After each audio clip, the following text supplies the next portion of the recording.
Temu lama kita, Acik dari tahun berapa, Cik? Dari tahun 2013 ke? 2013. 2021 Cik? 2021. 2021. So, hari ni bos ada bagi hadiah dekat Acik sebab Acik ni antara yang terawal pakai set sofa TPK. Masa tu harganya 16,000 lebih Acik beli kan? Saya macam terperanjat. Sebab apa? Sekarang dia punya kualiti pun dah tinggi, dia punya harga pun dah naik. Kata 30 lebih. Saya macam terperanjat lah benda tu sampai tinggi sangat harga dia. Value very high dah masa 3 tahun saja. Dalam masa 3 tahun. Acik nampak tak perubahan Bos Ijan? Banyak perubahan. Saya memang sentiasa ikuti dia kat TikTok. Sama Angel juga dan kawan-kawan dia yang lain. Daripada mula dia tak pandai bercakap sangat, sekarang pelancaran dah lancar cakap dia. Alhamdulillah. So ini sebagai tanda terima kasih Bos Ijan, tanda Acik support dia daripada awal.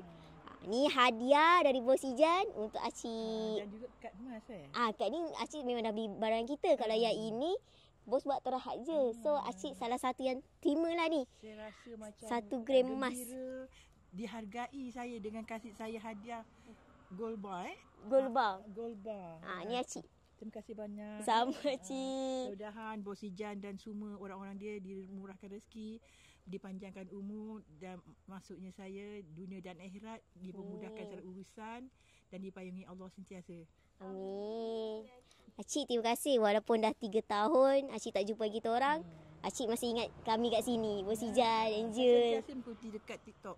InsyaAllah sentiasa mencari je. Sebab tu saya tunggu awak punya keluar kat TikTok tu. Kalau tak ada tu macam mencari jugalah.